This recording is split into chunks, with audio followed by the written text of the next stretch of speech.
we're going on a road trip. Pupuntahan natin ang mga familiar sites ng Negros Oriental.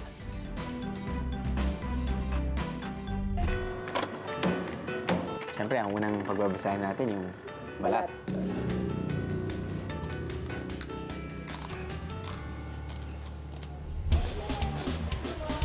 May mga madidiscover tayo ng mga bago sa ating panlasa at paningin. It's green, it's gooey. Is it edible?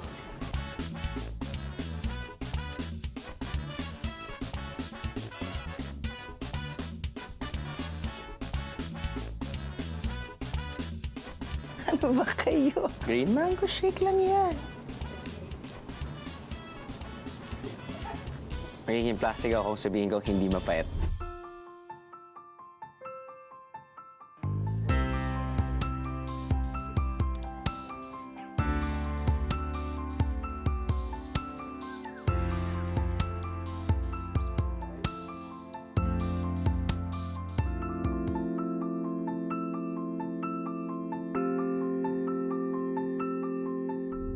And of course, just like any other Viajero adventure, there's something awesome at the end of the road trip. Abangan niyo yan, mga Viajero! Eh, akala ko, sa sobrang dami namin kinain kamote kanina, ayun, pumutok-putok na yung mga kasama ko. Akala ko yun.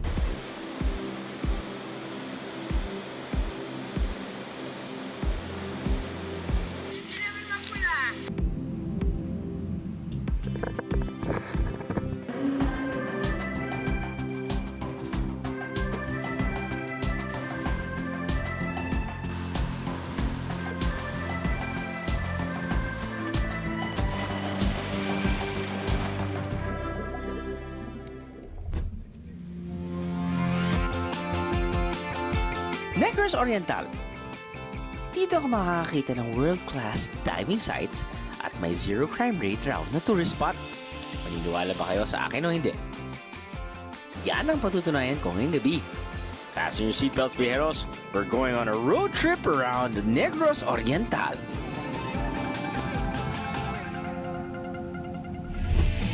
Ano? Sama ka sa biyahe ko? Para makarating sa Negros Island, kailangan bumiyahe ng humigit kumulang 1.5 oras papuntang Dumaguete City. Touchdown, Sibulan Airport. From here, umaapaw ang mapagpipiliang masasakyan para masimulan ang ating road trip. Ayos! But as for me and the BND crew, nagrent na kami ng van para iwas hassle sa biyahe. Hindi na natin patatagalin pa ang pamasyal. First stop, bayan ng Sibulan. 45 minutes mula Sibulan Airport, sakay ng private van, may naghihintay sa inyong twins. Twin Lakes, that is.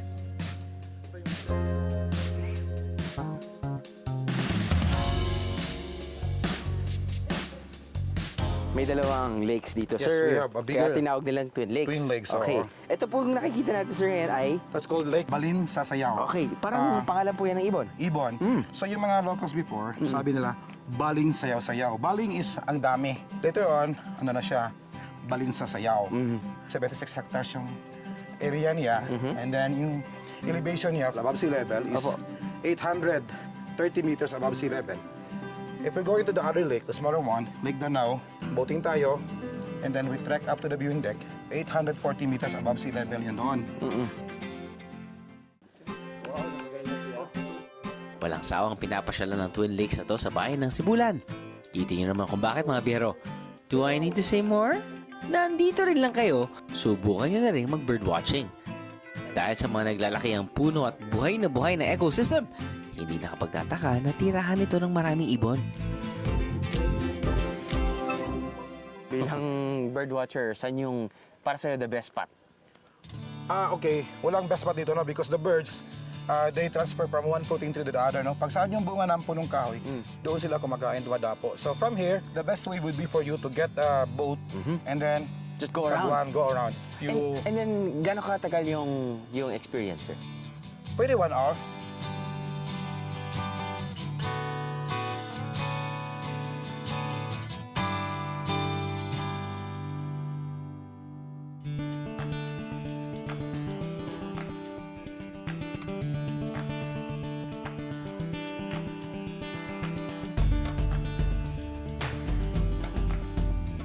Para mas masulit ang pamamasyal dito, subukan ang pagsakay sa bangka at paglilibot sa buong Lake Balin sa Sayao. All for 500 pesos. Sir, parang medyo malayo pa din yung pantingin ko.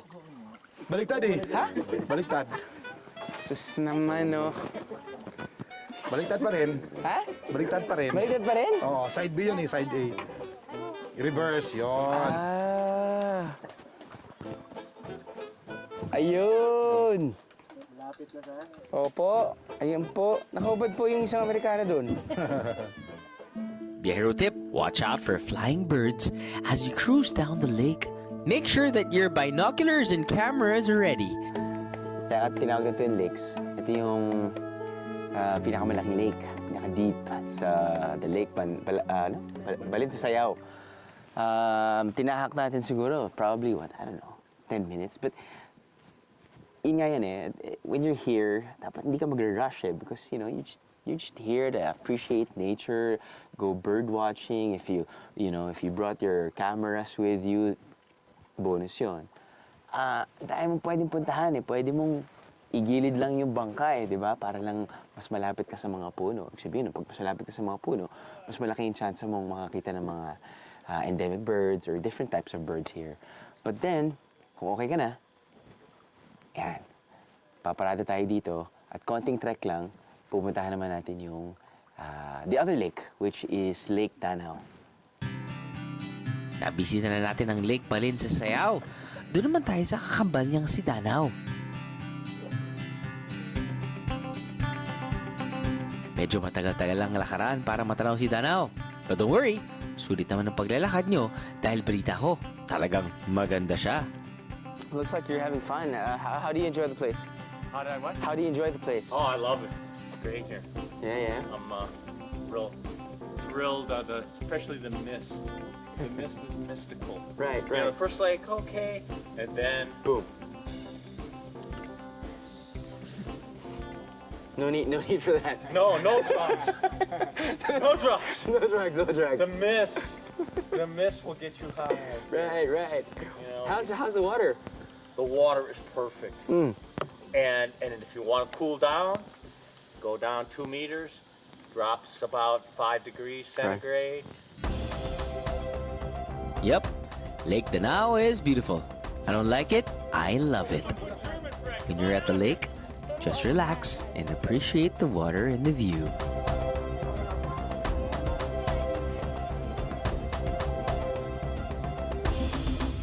Biyeros, alam niyo na, medyo nagugutom na ako. Saan nga ba masarap kumain? At dahil nandito na rin tayo, puntahan na natin ang food haven ng Negros Oriental. It'll take us about an hour to get there. Biyahero tip, kapag ganitong 1 oras o mahigit ang biyahe, siguraduhin na may dala kayong makukutkot sa daan. Pero kung wala, itulog na lang ang gutom, guys. Unahin na muna natin yung kanilang hummus. Alam ko, Greek food yata to I guess. That's what I eat sa Greek restaurant na kinakainin ko nga, no? Anyway, para sa mga hindi nakakaalam, ang hummus ay gawa yan sa garbanzos, minamash. Yun. Good appetizer, high in protein. Got your pita bread, you got your olive oil.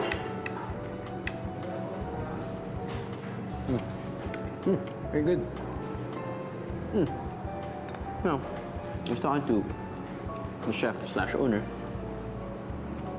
And sabi niya, as much as possible, they want to use local produce, support local. Ito pa yung mga kanilang mga appetizers. You got your shrimp rolled in bacon. Anything with bacon is so good. Salad. Ito interesting to Dahil ito, edible ferns from Lake Balin sa Sayao. Hindi ka mauubusan ng mga pagpipilian po tayo dito. Nagsisimula sa halagang 500 for 2 biyahros. Happy na ang tummy, may extra pa tayong money. So, most of the food that we're featuring, 60% seafood. Tabing dagat tayo. This is their salmon. Looks like it's grilled. Ang ganda ng presentation. But then, ito yung medyo interesting. ano siya? Tuna wrapped in nori leaves. It's crunchy. And you also have your vegetable. Parang siyang tempura. May sauce.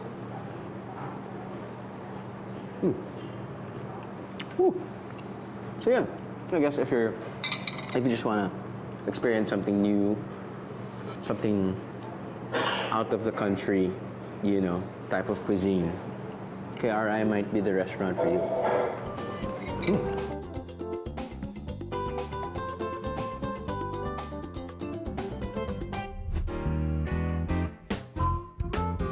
Hindi pa natatapos ang food venture natin, Bijeros.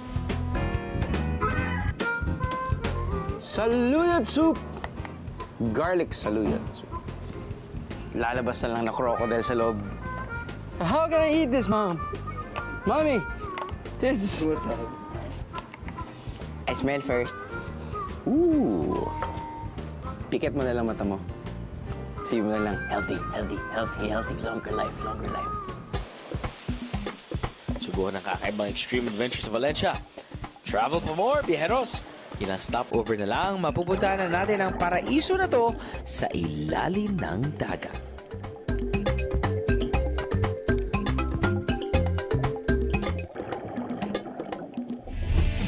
Ano? Sama ka sa biyahe ko? Ano? Sama ka sa biyahe ko? Dumaguete City, City of the Gentle Giants dahil matatagpuan din dito ang warm and friendly whale sharks o butanding. Biyahe tayo ng less than 30 minutes mula Sibulan Airport para marating ang Dumaguete. Bukod sa gateway ito, papunta sa iba't ibang dive spots at beaches sa Negros Oriental, kilala rin ito na puntahan ng mga foodie.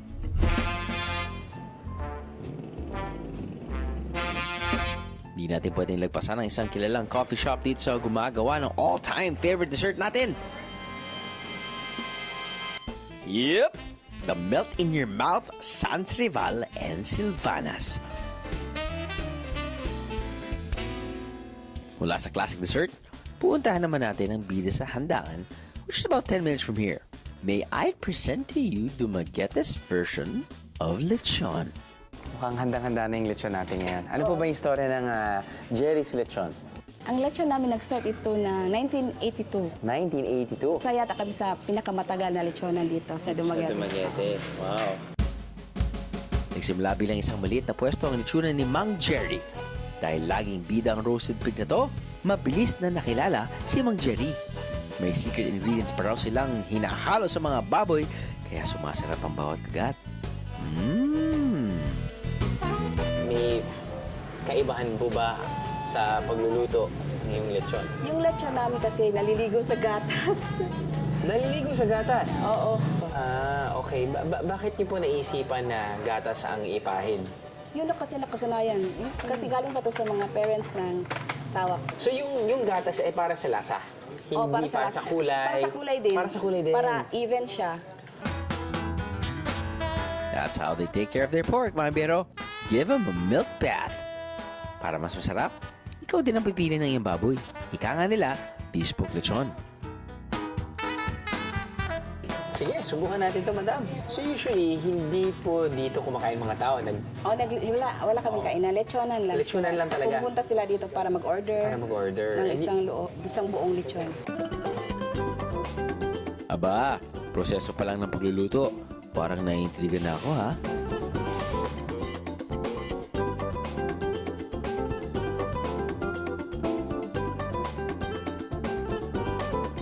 Ito na ang tulo na ako yung moment.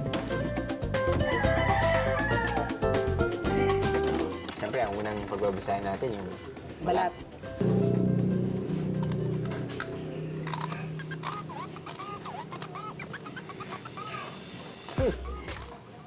Maluto nga. Pag kumakain ako ng lechon, ang pinaka-paborito ko talaga, yung ribs. Ribs, oo. Diba? Dun kasi, Yun kasi, doon kasi... Pinakamalasa. Oo. So ito po, ilang buwan po to? Mga mga 4 months. 4 months.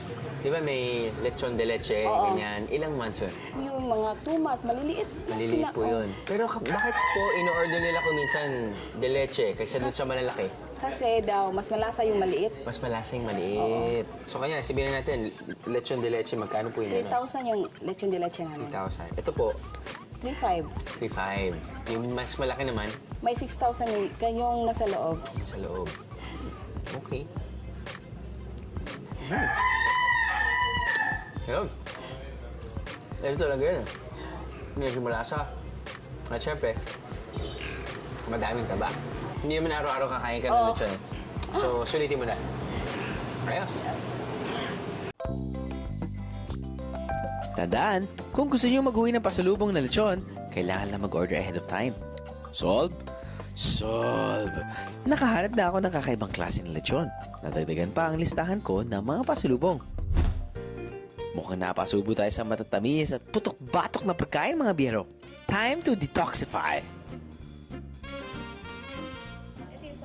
Mula sa lechonan, may isang bago at healthy coffee shop naman tayong matatagpuan sa bayan around 10 minutes away.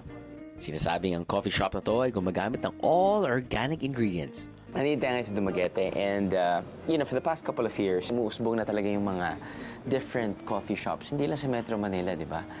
Nandito tayo ngayon sa kanilang local organic cafe dito sa Dumaguete. Yung mga pagkain nila ay wala raw MSG at sa mga kanilang gulay at prutas, hindi sila gumagamit ng fertilizer. And to make it better, lahat ng nakukuha nila dito ingredients ay galing dito sa Negros Oriental. First on our menu, something familiar but with a twist. Ha! Unang tingin, kala ko pansit canton na may kamote. I guess a tradition here in Dumaguete na apparently bamboo shoots at kamote, yun yung kinakain nila. If it's a local favorite, then yun. Okay, so, bamboo shoots. Mas healthy nga ito kaysa sa pansit canton. Tastes better than pansit canton. Tingnan natin.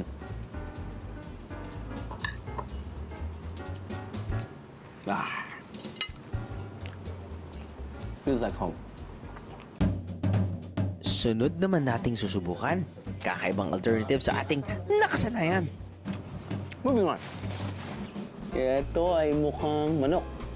Hash brown chicken fillet pa lang. Titulo niyan. Usually, yung ginagawa daw nila. Kaysa bumili pa rin sila ng breadcrumbs, what they do is they just recycle mga hindi na ganong kalambot. Gagawin breadcrumbs. Of course, kamote. Kamote fries. It's good chicken. This is their version of shawarma. Ito ay gawa rin sa kamote. But the sauce is... Hot sauce nga. Hot sauce nga.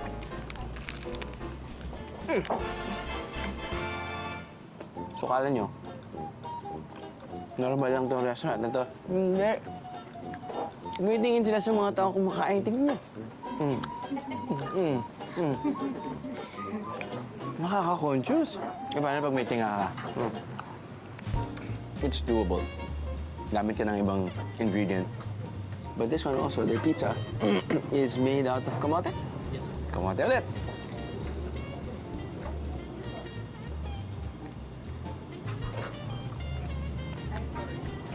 Alright. Ang nalalasahan mo kasi, yung toppings, it's not really the dough, so... Siyempre, hindi makukumpleto ang pagbisita natin dito kung hindi natin titikman ang bestseller nila. Meet my green and gooey friends. It's green, it's gooey. Is it edible? Saluyot soup! Garlic saluyot soup. Lalabas na lang na crocodile sa loob. Kaya sa nanay ko, don't play with your food. How can I eat this, Mom? I smell first. Ooh. Okay. Parang ayaw niya eh. Pagkagano ko, ito mo. Pagkagano ko, kakainin ka na. Ayun, pwede pala. Okay. Pikit mo na lang mata mo. Sabi mo na lang, healthy, healthy, healthy, healthy, longer life, longer life. Eh, gusto mo pa? Eto na, nandito na rin tayo eh. Pagkasama niya yung mga anak niya, huwag niyo nang pakita to. Isipin niya agad, Mama, hindi ako makain ng ampalaya. Anak, ano ba kayo? Green mango shake lang yan.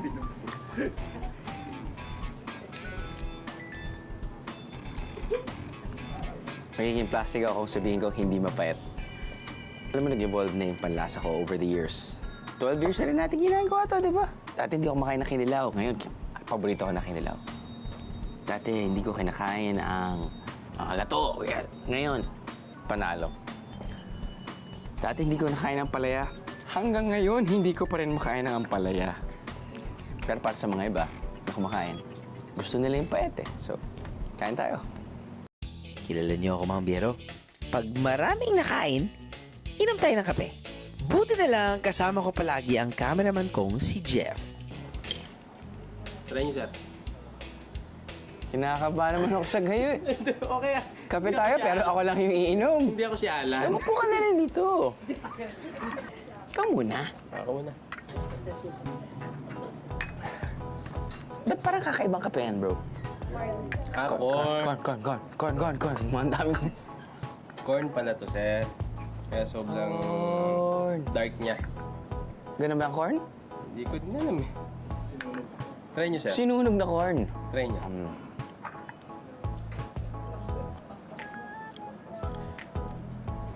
Tama na, kukornin nyo na. Sunog.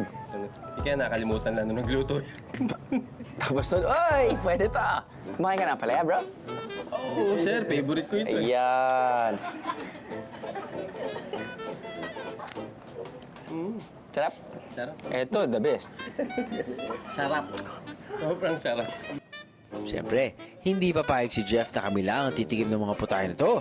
Note, Bijeros, a family that eats together stays together. Kaya naman, attack BND family! Ayan, full tank na tayo guys. Oras na ulit para ituloy ang pamasyal.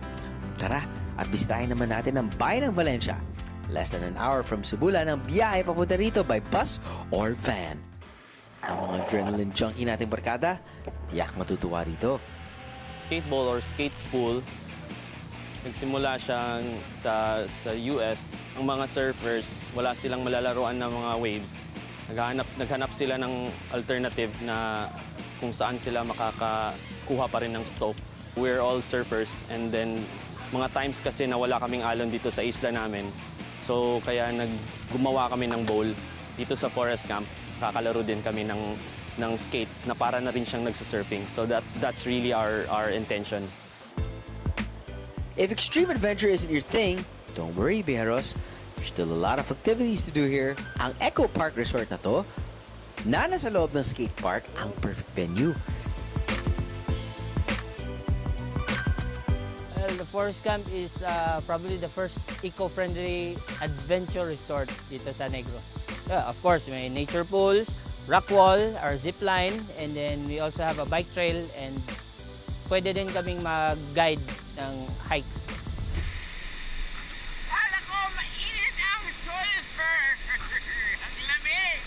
Hindi pa tayo aalis sa bayan ng Valencia, Bijeros. Magsiswimming pa tayo. At ipakikilala ko sa inyo ang mga bago kong kaibigan. Ano? Sama ka sa biyahe ko?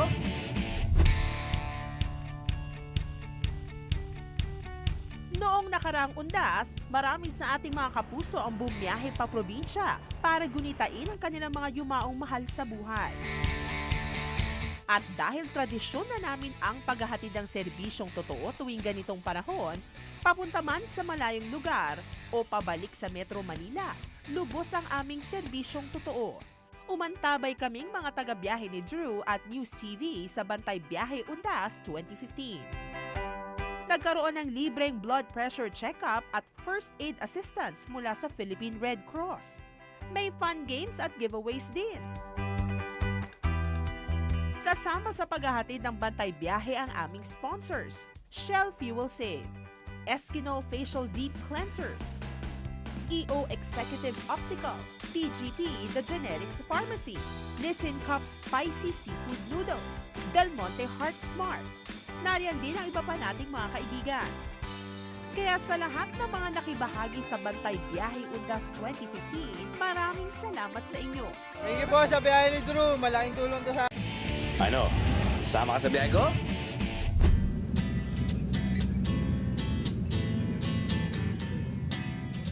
Mula sa bayan ng Sibulan, babiyahe tayo ng mga 1 oras via private van para makarating sa bayan ng Valencia.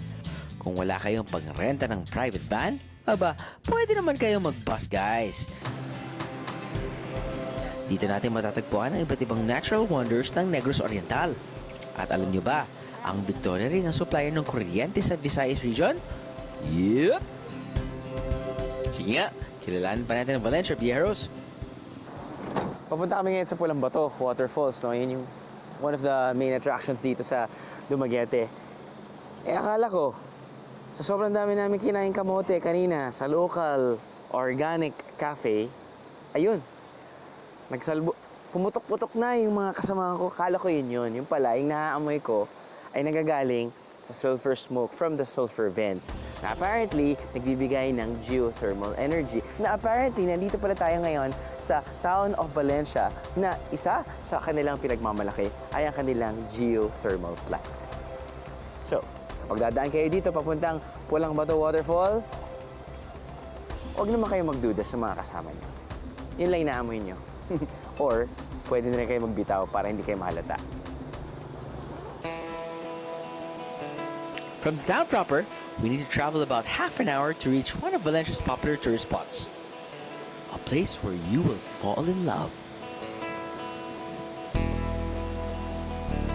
Pero tip, medyo rough road ang dadaanan paakyat ng bundok kung saan ito matatagpuan. Kaya I suggest na maghabal-habal na lang tayo, guys.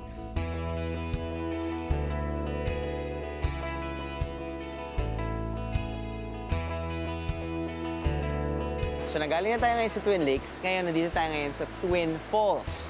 Now, kaya tinawag na Twin Falls dahil dito nagagaling yung isa, which is sulfur water. Now, on the right side, makikita mo naman, isa pang falls, which is natural spring water. That's right. Dito sila nagda-diverge at papunta pababa. It's so funny dahil I almost forgot na na-feature na pala namin, na-experience na rin namin tong Twin Falls a couple of years back. It's just that it looks different now. Different in a sense na it's better dahil if I remember it correctly, nanggaling kami sa freshwater fall and then medyo it took us a while para bumaba at ma-experience tong sulfur water. Now, right now, you have your, I guess, cemented steps na, meron na kayong railings para at least mas less hassle para sa mga turista at ang iniisip nyo lang ay kung paano nyo may enjoy yung Twin Falls. Pulang bato raw ang tawag sa falls na to dahil sa medyo mapulang tubig na nakikita dito. Galing daw ang kulay sa mga pulang bato na nakapaligid sa talon. According to the locals, pwedeng kumulay ang tubig sa katawan nyo. Parang atsyete lang. Tingnan natin kung magiging red man ako.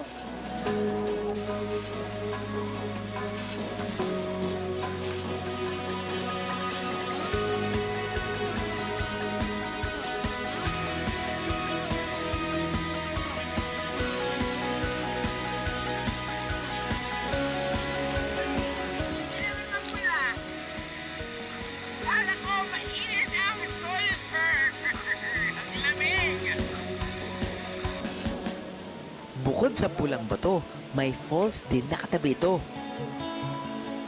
Mas mababa at mahina ang patak ng tubig dito. Kaya makasisiguro ka ng chill lang ang paglangoy dito.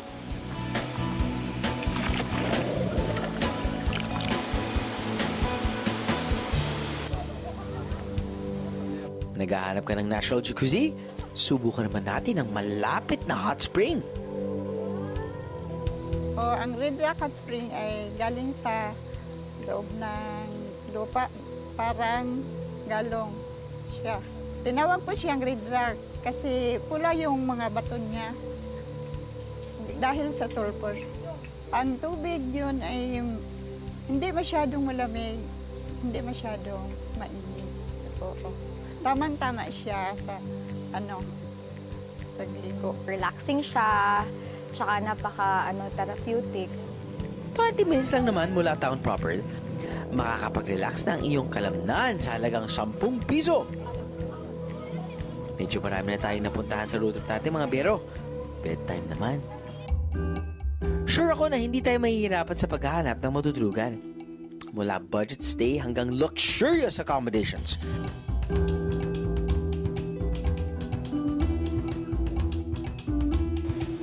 Sa bayan ng Valencia, may murang backpackers resort. Nagsisimula sa halagang 850 pesos per head, wala ka ng problema sa stay mo. Huwag intindihin ang lamok sa gabi dahil may mga kulambo naman sa bawat kwarto.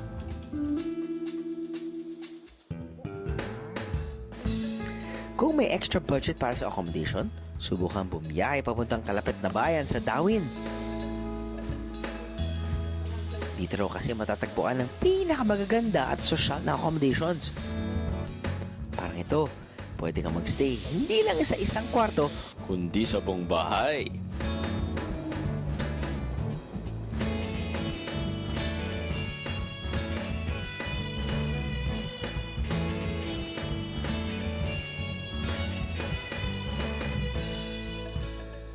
Gusto mo ba ng condo type? Hohoy! Meron din dyan ito. For 10,000 pesos per night, pwede mo nang matulugan ng fully furnished unit ito. So social! Dito kami sa Suabe lang mga bero. Not too fancy, not too basic. This place is about 45 minutes away from Dumaguete City proper. So, I'm actually pretty impressed sa itsura ng resort. Bago, pero parang hindi sila bago eh. Dahil mga more than 10 years na yata sila, but nag-expand yata sila doon. But anywho, they have around 28 rooms. Ito ang aking suite. Pagpasok mo, meron kang holding area. I guess itong holding area na to, para sa mga guests mo. Why? Dahil, sa labas, meron kang bar, may ref, mag-serve ka ng tubig. See? Cool. Tapos makikita mo dito, sa labas din, pwede kang maglamierda dito. At syempre, meron namang entrance din doon. So, yan. Oh, wow. Medyo, sorry, I had a wild night. Anyway, flat screen TV. You have your Kawayan cabinet, king-size bed. Really, really good. And your mega banyo. Shower, toilet, jacuzzi. All right. So, this is actually just good for two. It's priced around 8,000 bucks with free breakfast. They give you a beach bag. See? Devil is in the details. So, iaabot ko sa ito dahil magbi-beach ka pa. Okay? Okay. Enjoy ka lang, ha? Sige. But wait, bago tayo matulog, tikman nga muna natin ang specialty ng resort na to. I-feature natin ngayon, or i-highlight natin ngayon kung ano ino-offer nilang cuisine. So, this is actually owned by a Swiss/Filipino. Nag-offer din sila ng, there you go, Japanese cuisine. You have your sushis. Right. But of course, nandito tayo ngayon sa Pilipinas. Di ba? Hindi mawawala yung kinilaw. Niyaw na shrimp. Then again, of course, we have Europeans also as well. So we have, well, okay, fine. Pizza. Pizza is for everyone. Diba? Pizza is for everyone. Kain tayo. Unahin natin. Ray, anong unahin natin? Rice muna. Okay. Okay, rice. Kalma lang muna ha. Highlight lang yun. Hinay-hinay lang tayo sa pagkain. Let's try their Swiss dish.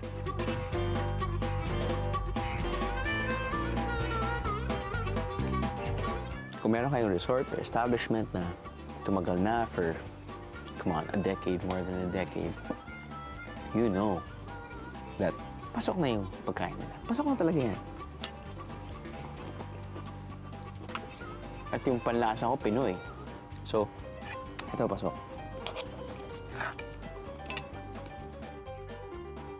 Mula Europa, punta naman tayo sa Asia. Titirahin natin ngayon kanilang sushi. Bago ng biyahe ni Drew, hindi talaga kumain ng sushi. Pero nung lumipad tayo sa Hokkaido, boom! Talaga. Yung senses ko parang namulat.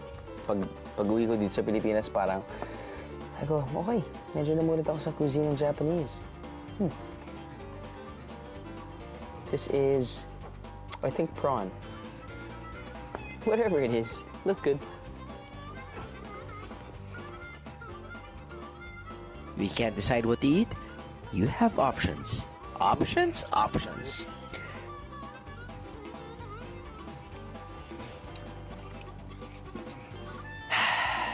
It's fresh, crunchy, flavorful. They have variety. Okay? The feel of the resort is just very homey. It's not like very commercialized resort na tipong, you know what I mean. Come here, it's your home, away from home. Pwede yan? Pwede? Pwede. Kaya tayo? Kaya tayo.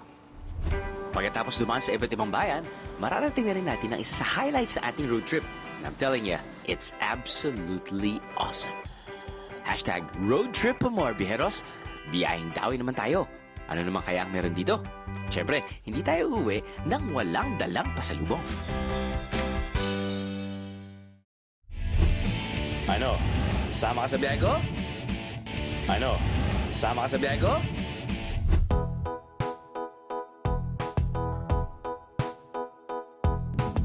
Tatlong bayan ang nadaanan natin sa ating road trip. And we've come to the end of our adventure. Siyempre, we've saved the best for last.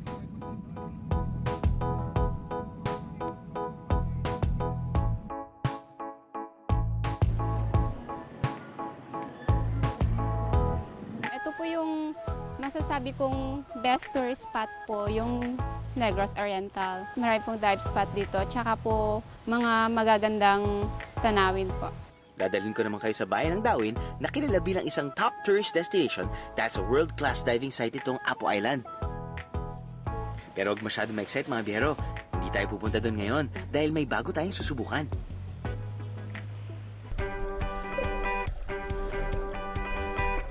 Ever heard of muck diving? Isang klase ito ng pagdadive kung saan kailangan mo pang halungkatin ang buhangin sa ilalim ng dagat para makakita ng mga sea creature. Perfect to makakita ng kakaibang klase ng maliliit na sea creatures.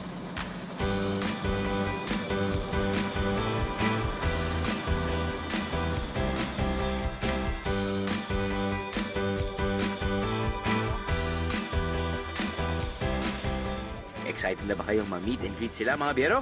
Ako rin. Ready na kami ng cameraman ko si Ray.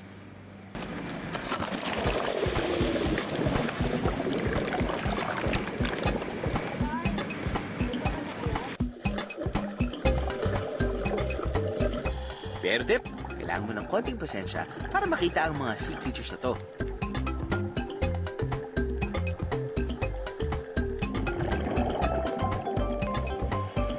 After a few minutes of searching, finally! May nakita akong king of the ocean! Lion! Lionfish! Hehehe, joke lang. These beautiful sea creatures have poisonous stings, kaya mag-ingat lang mga biyero. Look lang, don't touch! Bukod sa lionfish, marami ring mga sea anemone ang matatagpuan dito. Pretty to look at, pero predatory animals din pala sila. Ilan lang yan sa mga pwede makita kapag nag-muck diving. Hindi ganun kadali makakita ng mga sea creatures sa muck diving, kaya kapag sinuwerte ka, masasabi mo na lang, amazing! Worth the trip, right?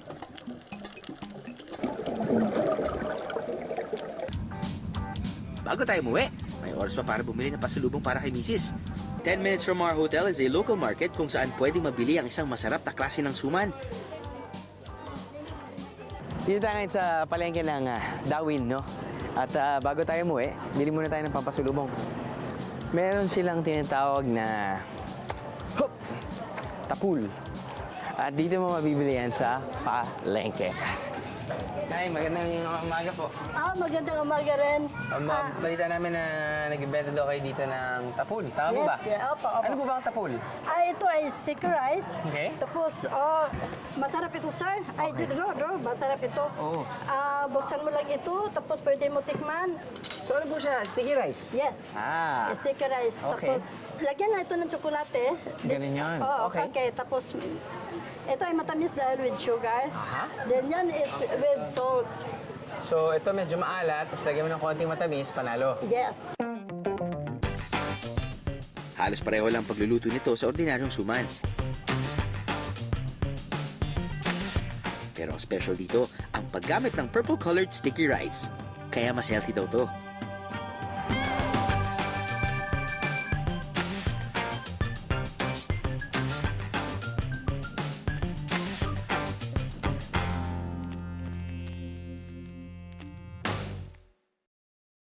Ang tapul ay madalas pinapareha sa hot chocolate o tableya. Perfecto para sa agahan o merienda. Ang suman. Parang suman. Parang suman pero walang gata. Meron. Madalas pili ng mga lokal ang tapul dahil bukod sa masarap at mura na, mabigat pa to sa tiyan.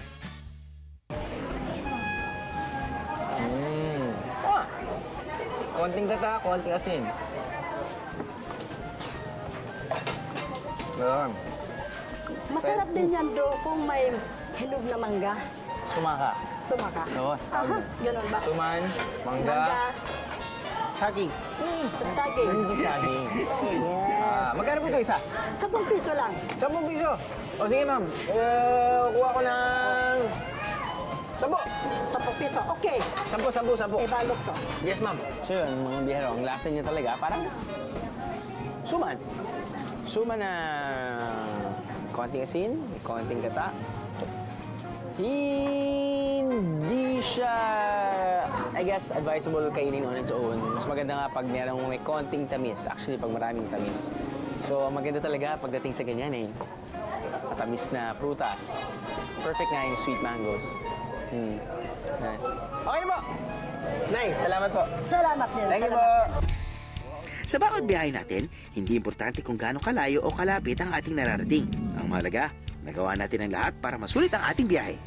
Negros Oriental, thanks for another biyahe amazing experience.